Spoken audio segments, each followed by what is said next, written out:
Hello everyone, welcome to rise ups daily answer writing club. അപ്പോൾ നമ്മൾ മുമ്പ് ചർച്ച ചെയ്ത പോലെ തന്നെ ഇന്ന് തൊട്ട് ഈ വീക്ക് കംപ്ലീറ്റ്ലി സൊസൈറ്റി ക്വസ്റ്റ്യൻസ് ആയിരിക്കും നമ്മൾ ചെയ്യുന്നുണ്ടാവുക. അപ്പോൾ ഇന്നത്തെ question, child cuddling is now being replaced by mobile phones, discuss its impact on socialization of children. അപ്പോൾ 150 വേർഡ്സിൽ 2024 ചോദിച്ച ചോദ്യമാണ്. വളരെ കറണ്ട് സിനാരിയോയിൽ വളരെ സിഗ്നിഫിക്കൻ്റ് ആയ ചോദ്യമാണ്. അതായത് കുട്ടികൾ ചൈൽഡ് കഡ്ലിംഗ് എന്ന് പറയുന്നത് it's basically now replaced by mobile phones. Child cuddling ഇപ്പോൾ മൊബൈൽ ഫോൺസോട് റീപ്ലേസ് ആവുന്നു. അപ്പോൾ അതിൻ്റെ സോഷ്യലൈസേഷൻ, ചിൽഡ്രൻ്റെ സോഷ്യലൈസേഷനിൽ അതിൽ എന്തൊക്കെ ഇമ്പാക്റ്റ് ഉണ്ടെന്ന് ഡിസ്കസ് ചെയ്യുക എന്നുള്ളതാണ് ചോദ്യം. ഓക്കെ, സോ ചൈൽഡ് കഡ്ലിംഗിലേക്ക് നമുക്കറിയാം, നമ്മൾ നേരിട്ട് കാണുന്നുണ്ട് ഒരുപാട് കുട്ടികൾ ഇപ്പോൾ മൊബൈൽ ഫോണിലേക്ക് അഡിക്റ്റഡ് ആവുന്നതും അല്ലെങ്കിൽ മൊബൈൽ ഫോണിലായിരിക്കും ഒരു മെജോറിറ്റി ടൈം സ്പെൻഡ് ചെയ്യുന്നുണ്ടാവുക. അത് കുട്ടികളുടെ സോഷ്യലൈസേഷൻ എന്ന് പറയുന്ന ഒരു ആസ്പെക്റ്റിനെ എങ്ങനെ ഇമ്പാക്ട് ചെയ്യുന്നുള്ളത് ഡിസ്കസ് ചെയ്യാന്നാണ് ചോദ്യം. ഓക്കെ, അപ്പോൾ ഈ ആൻസറിനെ നമ്മൾ സ്ട്രക്ചർ ചെയ്യുമ്പോൾ നമുക്ക് basically we need to write an intro. ആ ഇൻട്രോയിൽ നമുക്ക് ചൈൽഡ് കഡ്ലിങ്ങിനെ പറ്റിയിട്ടോ സോഷ്യലൈസേഷനെ പറ്റി പറയാം, ഇൻട്രൊഡക്ഷൻ പൊക്കോട്ടെ. അതിനുശേഷം ബോഡിയെ നമ്മൾ when we are planning or structuring for the body നമുക്ക് ചെയ്യാവുന്ന കാര്യങ്ങൾ എന്തൊക്കെയാണ്. ഒന്ന്, വേണമെങ്കിൽ നമുക്ക് എന്തുകൊണ്ട് child cuddling is being replaced by mobile phone എന്ന് പറയുന്ന കാര്യം പറയാം. Okay, why child cuddling is replaced by mobile phones, എന്താണ് അതിന് കാരണം. നമ്മളുടെ ക്വസ്റ്റ്യനിൽ ചോദിച്ചിരിക്കുന്നത്, അതായത് സെക്കൻഡ് പാർട്ടിൽ ചോദിച്ചിരിക്കുന്നത് is impact on socialisation on children ആണ്. അപ്പോൾ ഇമ്പാക്ട് എന്ന് പറയുമ്പോൾ പൊതുവേ നമ്മുടെ മനസ്സിലേക്ക് നമ്മൾ എടുക്കുന്നത് നെഗറ്റീവ് അല്ലെങ്കിൽ അതുകൊണ്ട് എന്തൊക്കെ മോശമായ കാര്യങ്ങൾ ഉണ്ടാവുന്ന രീതിയിലാണ്. പക്ഷേ ഇമ്പാക്ട് എന്ന് പറഞ്ഞാൽ അത് പോസിറ്റീവോ നെഗറ്റീവോ ആവാം. അപ്പോൾ അതുകൊണ്ട് തന്നെ നമ്മൾ എഴുതുമ്പോൾ എന്ത് എഴുതണം, we need to write the negative impact. അതുകൊണ്ടുണ്ടാകുന്ന negative impact in socialization, negative impact എന്തൊക്കെ, പോസിറ്റീവ് ഇമ്പാക്ട് എന്തൊക്കെ, അത് നമുക്ക് എഴുതാം. ഓക്കെ, അപ്പോൾ എന്തുകൊണ്ട് child cuddling is being replaced, അതിന്റെ positive impact on socialization, negative impact on socialization എന്ന് പറഞ്ഞതിനൊപ്പം തന്നെ if you are getting enough space it's also good child cuddling എന്ന് പറയുന്നത് എങ്ങനെയാണ് കുട്ടികളെ സോഷ്യലൈസേഷൻ വളർത്തുന്ന കാര്യവും വേണമെങ്കിൽ നിങ്ങൾക്ക് പറയാം. Okay, how child cuddling helps in developing the socialization of children എന്ന് നമുക്ക് പറയാം. ഓക്കെ, അപ്പോൾ നമുക്ക് നോക്കാം. ഇവിടെ ഞാൻ രണ്ട് രീതിയിൽ ഇൻട്രൊഡക്ഷൻ കൊടുത്തിട്ടുണ്ട്. ഒന്ന് ചൈൽഡ് കഡ്ലിംഗിന്റെ പെർസ്പെക്റ്റീവിലുള്ള ഒരു ഇൻട്രൊഡക്ഷനും, രണ്ട് സോഷ്യലൈസേഷന്റെ പെർസ്പെക്റ്റീവിലുള്ള ഇൻട്രൊഡക്ഷനും. അപ്പോൾ എന്താണ് ചൈൽഡ് കഡ്ലിംഗ് എന്ന് ഞാൻ പറഞ്ഞിട്ടുണ്ട്. It's a nurturing gestures that fosters a sense of security and care. അല്ലെ, കഡ്ലിംഗ് എന്ന് പറയുമ്പോൾ സെക്യൂരിറ്റി കെയർ ആണ്. In children enhancing their emotional intelligence while also developing empathy and trust. അപ്പോൾ സിംപ്ലി ചൈൽഡ് കഡ്ലിംഗ് വേണമെന്നല്ല, അത് കുട്ടികളെ എന്തൊക്കെ ഇംപ്രൂവ് ചെയ്യാൻ ഹെൽപ്പ് ചെയ്യുന്നു എന്നുള്ള ഇമോഷണൽ ഇന്റലിജൻസും എംപതി, ട്രസ്റ്റ് ഇംപ്രൂവ് ചെയ്യാൻ സഹായിക്കുന്ന കാര്യവും പറയുന്നു. It helps reduces stress hormones like cortisol, promoting overall emotional well being, reducing stress hormones. അപ്പോൾ നിങ്ങൾക്ക് എക്സാക്ട്ലി ആ ഹോർമോണിന്റെ പേര് കിട്ടിയില്ലെങ്കിലും നമുക്ക് വേണമെങ്കിൽ പോയിന്റ് പറയാവുന്നൊരു പോയിന്റാണ്. അപ്പോൾ ഈ ഒരു ഇൻട്രൊഡക്ഷനിൽ ചൈൽഡ് കഡ്ലിംഗിന്റെ സിഗ്നിഫിക്കൻസ് എന്താണെന്ന് ഇൻട്രൊഡക്ഷനിൽ തന്നെ പറയുന്നു. അപ്പോൾ ഞാൻ നേരത്തെ പറഞ്ഞ പോലെ ചൈൽഡ് കഡ്ലിംഗ് എങ്ങനെ സോഷ്യലൈസേഷനെ ഹെൽപ്പ് ചെയ്യുന്നുള്ള കാര്യം നമ്മൾ എക്സ്ട്രാ ആയിട്ട് എടുത്ത് പറയണ്ട. ഇതാണ് വൺ വേ ഓഫ് ഇൻട്രൊഡ്യൂസിങ്. ഇനി സോഷ്യലൈസേഷൻ എന്നുള്ള കീവേഡിന് എടുത്തോണ്ട് നമ്മൾ ഇൻട്രൊഡ്യൂസ് ചെയ്യുന്നെങ്കിൽ എന്താണ് socialisation? It is the process through which children internalise the norms, values, behaviour patterns and cultural practices of society. It plays foundational role in shaping responsible, empathetic and socially aware individuals. അപ്പോൾ സോഷ്യലൈസേഷന്റെ significance എന്താണെന്ന് പറയുന്നു. അപ്പോൾ നമ്മൾ സോഷ്യലൈസേഷന്റെ significance പറഞ്ഞിട്ടാണ് നമ്മൾ start ചെയ്യുന്നതെങ്കിൽ നമ്മൾ ഈ ഇൻട്രൊഡക്ഷനിൽ പറഞ്ഞിട്ടുള്ള കാര്യങ്ങൾ, how child cuddling helps in socialization അല്ലെങ്കിൽ അതിൻ്റെ സിഗ്നിഫിക്കൻസ് എന്താണെന്ന കാര്യം നമ്മൾ സെപ്പറേറ്റ് ആയിട്ട് പറയണം. അത് നമുക്ക് എങ്ങനെ പറയാൻ പറ്റും? That we can present by a flow ചാർട്ടായിട്ട് കാണിച്ചാലും മതി. ഓക്കെ, ഇപ്പോൾ ചൈൽഡ് കഡ്ലിംഗിന്റെ സിഗ്നിഫിക്കൻസ്, ഓക്കെ, ചൈൽഡ് കഡ്ലിംഗിന്റെ സിഗ്നിഫിക്കൻസ് എന്ന് പറഞ്ഞിട്ട് നമുക്ക് ഫ്ലോ ചാർട്ടിൽ കാണിക്കാം. എങ്ങനെ, എന്തൊക്കെയാണ്? ഇൻക്രീസ്ഡ് ഇമോഷണൽ ഇന്റലിജൻസ്, അല്ലേ, നമുക്ക് പറയാം ഇൻക്രീസ്ഡ് ഇമോഷണൽ ഇന്റലിജൻസ്. അപ്പോൾ ഇതിന് നമുക്ക് ഒരുപാട് എക്സ്പ്ലെയിൻ ചെയ്യാൻ ടൈം ഉണ്ടാവില്ല, കാരണം ഒരു ക്വസ്റ്റ്യൻ ഒരു പാർട്ടാണല്ലോ. Then improving parent child bond, അത് നമുക്ക് പറയാം. അതേപോലെ തന്നെ we can say like improves a sense of security. Okay, improves a sense of security. അതേപോലെ തന്നെ ഇംപ്രൂവ്ഡ് സോഷ്യൽ സ്കിൽസ്. അങ്ങനെ ഒരു 3-4 പോയിന്റ്സ് നമുക്കിവിടെ മെൻഷൻ ചെയ്യാൻ പറ്റും regarding the significance of child cuddling. അപ്പോൾ അത് എക്സ്ട്രാ എഴുതുന്ന ഒഴിവാക്കാനായിട്ടാണ് ഇൻട്രൊഡക്ഷൻ തന്നെ നമ്മൾ ചൈൽഡ് കഡ്ലിംഗ് പറഞ്ഞത്. So it's good to write this one. Okay, ഇനി വൈൽ ചൈൽഡ് കൾഡിങ് is replaced by mobile phones. എന്തുകൊണ്ട് ചൈൽഡ് കൾഡിങ് മൊബൈൽ ഫോൺസ് റീപ്ലേസ്ഡ് ആവുന്നു? ഒരു 4 പോയിന്റ് കൊടുത്തിട്ടുണ്ട്. ലൈക്ക് 4 എഴുതിയെങ്കിൽ ഒരു 3 എഴുതി വെക്കുക. നമുക്ക് എന്താണ് മേജർ കാരണം? കുട്ടികളെ എൻഗേജ് ചെയ്തിരുത്തുവാനുള്ള ഏറ്റവും ബെസ്റ്റ് മെത്തഡായി മാറി മൊബൈൽ ഫോൺ. മൊബൈൽ ഫോൺ ഇപ്പോൾ എല്ലാവരുടെ കയ്യിലും ഉണ്ട്.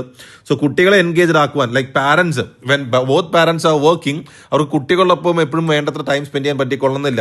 അപ്പോൾ കുട്ടികൾ ഒരു സ്ഥലത്ത് അടങ്ങിയിരിക്കുകയും ചെയ്യും. അവരെ എൻഗേജ് ചെയ്യാനുള്ള ഈസിയസ്റ്റ് മെത്തേഡാണിത് ചൈൽഡ് കഡ്ലിംഗ്. അതൊരു പോയിന്റാണ്. ദെൻ പോസ്റ്റ് COVID-19, അതായത് നമ്മൾ COVID-19 ലോക്ക്ഡൌണിന് ശേഷം we have more dependency on mobile phone അല്ലേ. അവിടെ ഞങ്ങളുടെ ഓൺലൈൻ ക്ലാസ്സും കാര്യങ്ങളെല്ലാം കൂടുതലായി വന്നപ്പോൾ automatically people were or basically kids were drawn to mobile phones. So we have classes through platforms like Google, Zoom പോലുള്ള പ്ലാറ്റ്ഫോം വന്നു കഴിഞ്ഞപ്പോൾ അത് ക്ലാസ്സിന് വേണ്ടി അവരുടെ സ്റ്റഡി പർപ്പസിന് വേണ്ടി അവർക്ക് മൊബൈൽ അലോക്കേറ്റ് ചെയ്യേണ്ട അവസ്ഥ വന്നു. Then they started to become addicted to mobile phone. Then nuclear family setup മറ്റൊരു മേജർ കാരണമാണ്. ന്യൂക്ലിയർ ഫാമിലി സെറ്റപ്പ് എന്ന് പറയുമ്പോൾ നോർമലി ഇന്ത്യൻ സൊസൈറ്റിയിൽ ചിൽഡ്രൻ, ലൈക്ക് പാരൻസ് വർക്കിംഗ് ആണെങ്കിൽ ചിൽഡ്രനെ നോക്കുന്നത് ഇപ്പോൾ ഗ്രാൻഡ് പാരൻസ് ആണ്. ഇപ്പോൾ ഗ്രാൻഡ് പാരൻസ് ഇല്ല, ലൈക്ക് ഇൻഡിപെൻഡൻ്റ് ആയി നിൽക്കുന്നു എന്ന് പറയുമ്പോൾ കുട്ടികളുടെ ഒപ്പം ടൈം സ്പെൻഡ് ചെയ്യാൻ വേറെ ആരും ഇല്ലാത്ത അവസ്ഥ വരുന്നു. അതേപോലെ തന്നെ സിംഗിൾ ചൈൽഡ് ആണെങ്കിൽ ആ കുട്ടിക്ക് കളിക്കുവാൻ കൂടെ ആരുമില്ല, സിബ്ലിങ്സോ വേറെ ആരും അടുത്തില്ലെങ്കിൽ ലൈക്ക് ആ കൊച്ചിന് സ്വയമായി എൻഗേജ് ചെയ്യാനുള്ള വഴി എന്താണ്? മൊബൈൽ ഫോണാണ്. സോ അതൊരു മറ്റൊരു റീസൺ ആണ്. ആൻഡ് ഓൾസോ മൊബൈൽ ഫോണിൽ we have wide range of engagement അല്ലേ. ഗെയിംസ് കളിക്കാം, ഷോസ് കാണാം, സ്പോർട്സ് കാണാം, കാർട്ടൂൺസ് കാണാം. അതും അവർക്ക് ചോയ്സിലുള്ള സാധനം ചോയ്സിലുള്ള ടൈമിലിരുന്ന് കാണാൻ പറ്റും. അപ്പോൾ ഇത്രയും കാരണങ്ങൾ കൊണ്ടാണ് എന്ത് ചൈൽഡ് കഡ്ലിംഗ് അല്ലെങ്കിൽ മൊബൈൽ ഫോൺ സിഗ്നിഫിക്കൻസ് കൂടി വരുന്നത് നമുക്ക് പറയാം. Then negative impacts on socialisation. എങ്ങനെ child cuddling socialisation negative impact കൊണ്ടുവരുന്നു? ഒന്ന്, റെഡ്യൂസ്ഡ് ഇമോഷണൽ കൊഹിഷൻ എന്ന് പറയുമ്പോൾ മൊബൈൽ ഫോൺ എന്ന് പറയുന്ന സംഭവത്തിൽ കൂടുതൽ ടൈം സ്പെൻഡ് ആകുമ്പോൾ കുട്ടികളുടെ ഫിസിക്കൽ ഇമോഷണൽ ബോണ്ടിങ് വിത്ത് പാരൻസ് എന്ത് ചെയ്യും? റെഡ്യൂസ് ചെയ്യും. അപ്പോൾ കുട്ടികൾക്ക് ഏറ്റവും ആദ്യം ഉണ്ടാകുന്ന ബോണ്ടിങ് പാരൻസുമായിട്ടാണ് വേണ്ടത്. അത് തന്നെ ഡിമിനിഷ് ആയി കഴിഞ്ഞാൽ കുട്ടികളുടെ ഇമോഷണൽ ഡെവലപ്മെന്റ് എന്ത് ചെയ്യും? അത് നെഗറ്റീവ്ലി ബാധിക്കും. So that reduces the emotional development of kids. Then mobile ഫോണിലും കൂടുതൽ ടൈം സ്പെൻഡ് ചെയ്യുമ്പോൾ നമ്മൾ വേറെ ഒരാളുമായിട്ട് കുട്ടി കമ്മ്യൂണിക്കേറ്റ് ചെയ്യുന്നില്ല. ഒരു കുട്ടിയുടെ കമ്മ്യൂണിക്കേഷൻ ഇംപ്രൂവ് ആവുന്നത്, വൊക്കാബുലറി ഇംപ്രൂവ് ആവുന്നത്, സ്പീച്ച് ഇംപ്രൂവ് ആവുന്നത് ഒക്കെ എന്താണ്?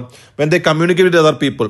So when they are in mobile phone they are having poor communication skills. അവരുടെ പുവർ ഇന്റർപേഴ്സണൽ സ്കിൽസ് ഒരു കാര്യമാണ്. അത് മാത്രമല്ല they are spending more time with something that is not living. അപ്പോൾ അതുകൊണ്ട് സാധാരണ മനുഷ്യരോട് കമ്മ്യൂണിക്കേറ്റ് ചെയ്യുമ്പോൾ മനുഷ്യരോട് കമ്മ്യൂണിക്കേറ്റ് ചെയ്യാനുള്ള ഐഡിയാസ് അവർക്ക് കമ്മ്യൂണിക്കേറ്റ് ചെയ്യാൻ പറ്റാതെ വരും. അതേപോലെ തന്നെ they won't be able to understand the emotion of others. അതൊരു കാരണമാണ്. Then reduced empathy and compassion. So ഒരാളുടെ ഇമോഷണൽ മനസ്സിലാക്കാൻ പറ്റും. നമ്മൾ കഴിഞ്ഞ പോയിന്റിൽ പറഞ്ഞു, if a person is not able to understand the emotion of others, പിന്നെ എങ്ങനെയാണ് എംപതി, കമ്പാഷൻ പോലുള്ള ഫീൽ വരിക? എങ്ങനെയാണ് ബാക്കിയുള്ളവർക്ക് കൂടി പ്രവർത്തിക്കാൻ സാധിക്കുക?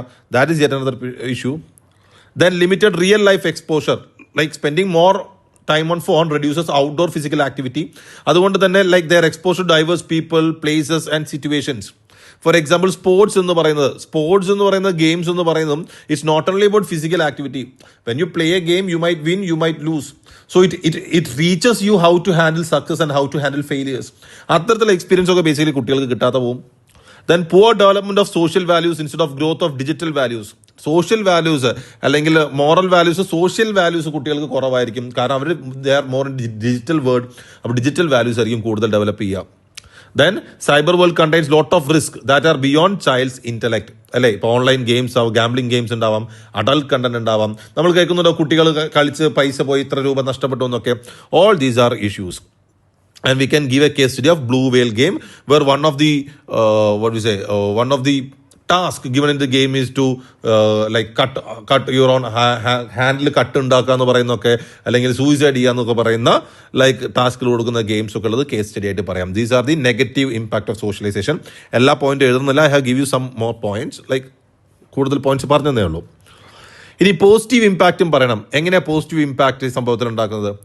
Early familiarity with technology gives them early exposure to future technology driven world അല്ലേ. പൊതുവെ എല്ലാ വീട്ടിലും പറയുന്നതാണ്. ഇപ്പോൾ പാരൻസിനൊക്കെ നന്നായിട്ട് ഫോൺ യൂസ് ചെയ്യാൻ കുട്ടിക്ക് അറിയാം, പ്രൗഡായിട്ട് പറയുന്ന ഒരു കാര്യമാണ്. സോ അതിൻ്റെ ഈ ഒരു എൻഡ് നോക്കുകയാണെങ്കിൽ പുതിയ ടെക്നോളജി ലൈക്ക് വരാൻ പോകുന്ന വേൾഡിൽ it's going to be technology driven. ആ ടെക്നോളജി ഡ്രിവൺ വേൾഡിലേക്ക് they are getting an early access to mobile phone and all such things.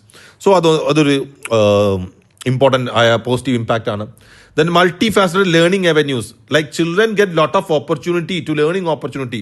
So അവർക്ക് ഏതൊരു ഫീൽഡിലാണോ താല്പര്യമുള്ളത് ആ ഫീൽഡിൽ അവർ കൂടുതൽ പഠിക്കാൻ അവർക്ക് ഓൺലൈനായിട്ടുള്ള ലൈക്ക് റിസോഴ്സസ് കിട്ടുന്നു, ഫ്രീ റിസോഴ്സസ് കിട്ടുന്നു, പെയ്ഡ് റിസോഴ്സും കിട്ടുന്നു.